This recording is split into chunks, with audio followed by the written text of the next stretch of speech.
Hello बच्चों, आज आप सभी लोग का स्वागत है और हम बात करने वाले हैं कि सामाजिक विज्ञान का मॉडल पेपर जो बिहार बोर्ड द्वारा ऑफिशियल मॉडल पेपर जारी किया गया है। तो इससे मॉडल पेपर से बहुत सारा क्वेश्चन एग्ज़ाम में सेम टू सेम मिल जाता है। ऐसा नहीं है कि सब क्वेश्चन मिल जाएगा, कुछ क्वेश्चन ऐसा रहता है कि एग्ज़ाम में मिल जाता है। तो जो हम लेके आए हैं सामाजिक विज्ञान का मॉडल पेपर, इसमें रहता है कि इसको पढ़ने के लिए इसीलिए अनिवार्य किया जाता है कि इससे बहुत सारे question same to same board exam में मिल जाते हैं। तो इसके पढ़ना इसीलिए अनिवार्य है। आज हम बात करने वाले हैं इसका ऑब्जेक्टिव, जो खंड अ है। इसमें दो खंड है, खंड अ और खंड ब। तो चलते हैं खंड अ की ओर, जिसमें कि प्रश्न संख्या 1 से 80 तक के प्रत्येक प्रश्न के साथ 4 विकल्प दिए गए हैं, जिससे एक सही है। अपने द्वारा चुने गए सही विकल्प को ओएमआर शीट पर चिन्हित करें। केवल 40 प्रश्नों को ही उत्तर दे। तो इसमें से 80 प्रश्न है, उसमें से 40 ही प्रश्न का उत्तर दे, लेकिन हम टोटल 80 क्वेश्चन कराने वाले हैं। तो चलते हैं हम अपनी ऑब्जेक्टिव की ओर। तो 1 नंबर ऑब्जेक्टिव है कि द्वितीयक क्षेत्र की गतिविधियों में निम्नलिखित में से किसे शामिल करते हैं। तो यह हो जाएगा इनमें से सभी, जिसमें बताया गया है कि विनिर्माण, निर्माण कार्य, बिजली उत्पादन। अगला प्रश्न है 2 नंबर प्रश्न कि भारत में कार्यशील जनसंख्या का बड़ा हिस्सा किस क्षेत्र पर आजीविका के लिए निर्भर है। तो यह हो जाएगा प्राथमिक क्षेत्र। अगला प्रश्न है ब्रंडलैंड आयोग का संबंध निम्नलिखित में किससे है। तो यह हो जाएगा सतत विकास। अगला प्रश्न है 4 नंबर, आर्थिक नियोजन हेतु राज्य सरकारों से तालमेल तथा सहयोग का वातावरण बनाने के लिए किस संस्था का गठन किया था। तो यह हो जाएगा किस संस्था का गठन किया था। तो राष्ट्रीय विकास परिषद का गठन किया था। अगला प्रश्न है भारत के प्रथम राष्ट्रीय मानव विकास रिपोर्ट के अनुसार निम्नलिखित में से किसके उपभोक्ता व्यय क्षमता में वृद्धि हुई। तो किसके क्षमता में वृद्धि हुई। तो यह हो जाएगा नगरीय जनता में। अगला प्रश्न है इनमें से कौन कृषि आधारित उद्योग का उदाहरण है। कृषि आधारित उद्योग का उदाहरण है तो इनमें से सभी, जिसमें हो जाएगा चीनी उद्योग, खाद्य प्रसंस्करण उद्योग, सूती वस्त्र उद्योग। अगला प्रश्न है कि प्रोकैन्स के अनुसार राष्ट्रीय आय में किसे शामिल करते हैं। तो किसे शामिल करते हैं। तो यह हो जाएगा ए बी दोनों, जिसमें हो जाएगा उपभोग व्यय, विनियोग व्यय। अगला प्रश्न है कि शुद्ध राष्ट्रीय उत्पाद की गणना में किसे शामिल नहीं किया जाता है। किसे शामिल नहीं किया जा सकता है। तो यह हो जाएगा कच्चे माल की कीमत। अगले प्रश्न की ओर चलते हैं। 9 नंबर प्रश्न है कि इनमें से कौन वाणिज्य बैंक नहीं है। तो यह हो जाएगा भारतीय रिजर्व बैंक। अगला प्रश्न है कि सहकारिता के संचालन का दायित्व राज्य सरकारों को कब प्राप्त हुआ। तो राज्य सरकारों को कब प्राप्त हुआ। तो यह हो जाएगा 1919 ईस्वी में। अगला प्रश्न है कि गरीबी के कुचक्र की धारणा किसने दी। गरीबी की कुचक्र की धारणा किसने दी। तो यह हो जाएगा ऑप्शन नंबर सी, रैगनर नरकस। अगला प्रश्न है इनमें से किस संसाधन का पारिश्रमिक ब्याज है। तो यह हो जाएगा ऑप्शन नंबर सी, पूंजी।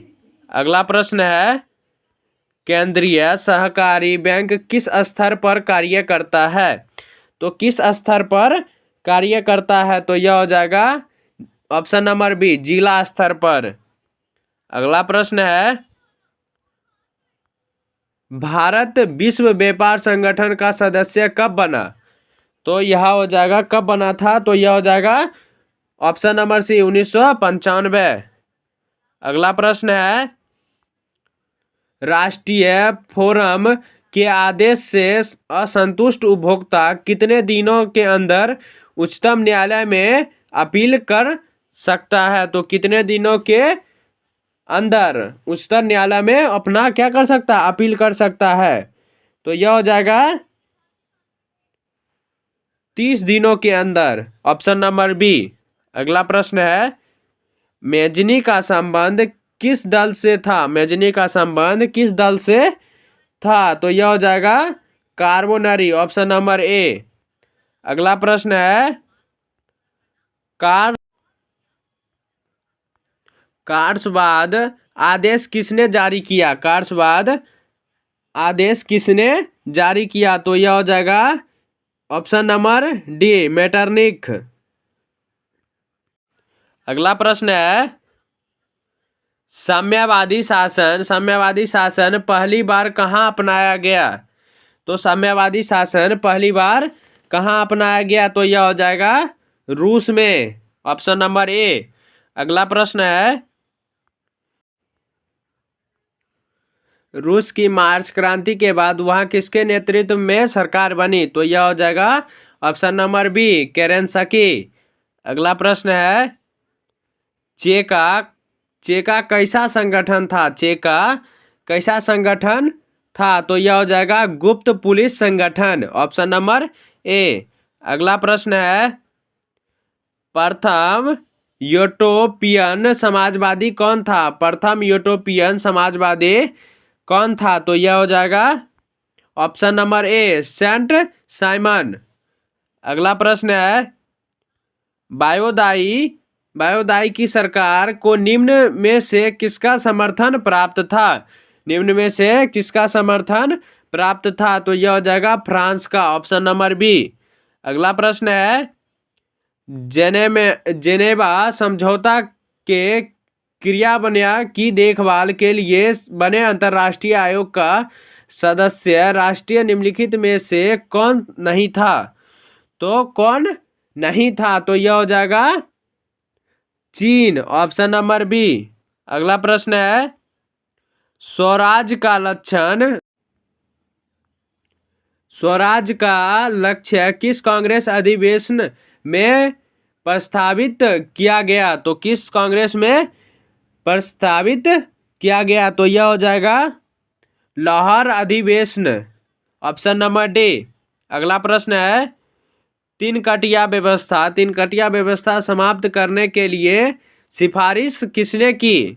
सिफारिश किसने की? तो यह हो जाएगा चंपारण एग्रियल समिति, ऑप्शन नंबर ए। अगला प्रश्न है, जलियांवाला बाग हत्याकांड की जांच के लिए किस समिति का नियुक्त किया गया? तो यह हो जाएगा हंटर समिति, ऑप्शन नंबर बी। अगला प्रश्न है, हिंद स्वराज नामक पुस्तक के लेखक कौन थे? हिंद स्वराज नामक पुस्तक के लेखक कौन थे? तो यह हो जाएगा महात्मा गांधी, ऑप्शन नंबर सी। अगला प्रश्न है, 1920 में मानवेंद्र नाथ राय ने भारतीय कम्युनिस्ट पार्टी की स्थापना कहाँ की थी? तो यह हो जाएगा ताशकंद, ऑप्शन नंबर ए। अगला प्रश्न है, वामपंथी शब्द का प्रथम बार प्रयोग किस क्रांति में हुआ था? प्रथम बार किस क्रांति में हुआ था? तो यह हो जाएगा फ्रांसीसी क्रांति में, ऑप्शन नंबर बी। अगला प्रश्न है, चार्टिस्ट आंदोलन कहाँ हुआ? चार्टिस्ट आंदोलन कहाँ हुआ? तो यह हो जाएगा इंग्लैंड में, ऑप्शन नंबर सी। अगला प्रश्न है, पराजित तुर्की के साथ कौन सी संधि की गई? तो यह हो जाएगा सेवर्स की संधि, ऑप्शन नंबर ए। अगला प्रश्न है, गांधी जी ने किस गोलमेज सम्मेलन में भाग लिया? गोलमेज सम्मेलन में भाग लिया? तो यह हो जाएगा द्वितीय गोलमेज सम्मेलन, ऑप्शन नंबर बी। अगला प्रश्न है, राष्ट्रीय श्रम आयोग का गठन कब हुआ? राष्ट्रीय श्रम आयोग का गठन कब हुआ? तो यह हो जाएगा ऑप्शन नंबर सी, 1962। अगला प्रश्न है,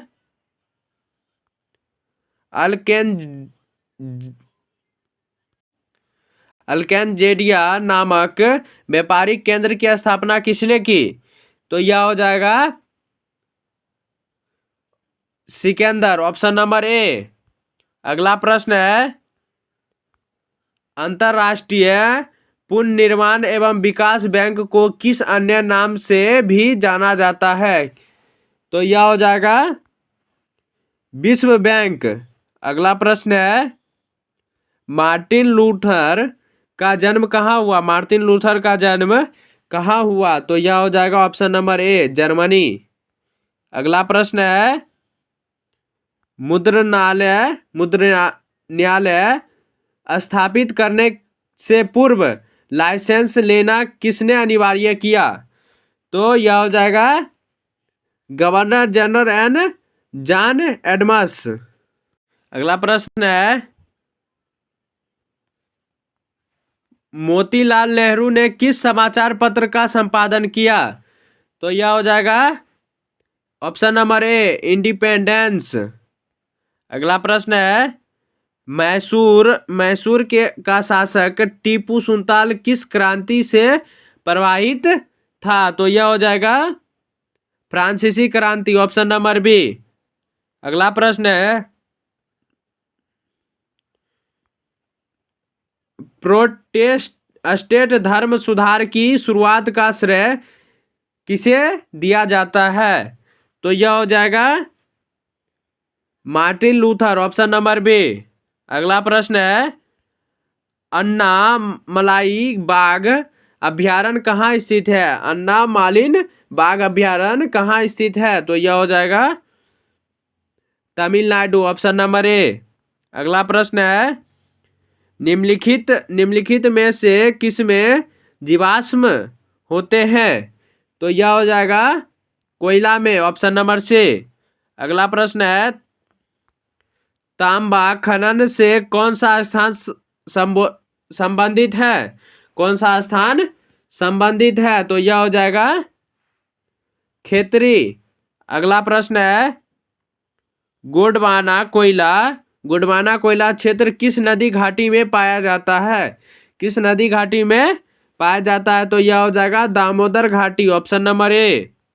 अगला प्रश्न है, निम्नलिखित में से कौन नगदी फसल का उदाहरण है? नगदी फसल का उदाहरण है?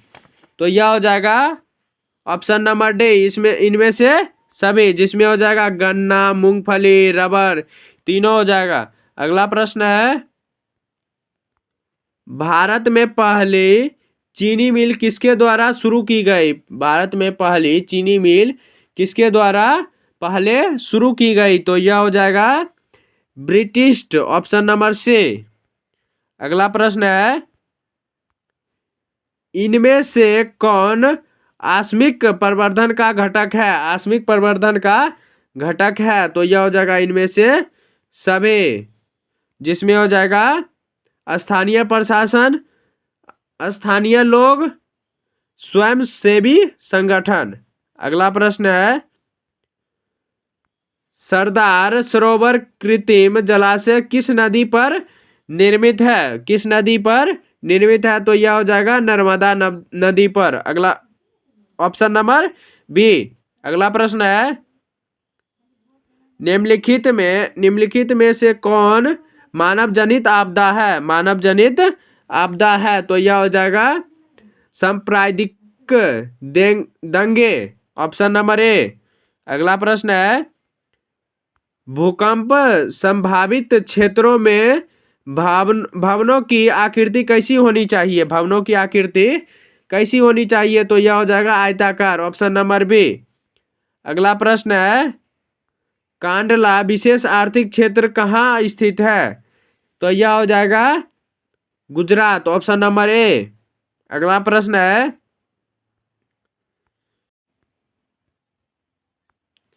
भारतीय डाक विभाग की स्थापना कब हुई थी? तो यह हो जाएगा ऑप्शन नंबर बी 1854 ईस्वी में। अगला प्रश्न है, भारत में ग्रैंड ट्रंक रोड की कुल कितनी लंबाई है?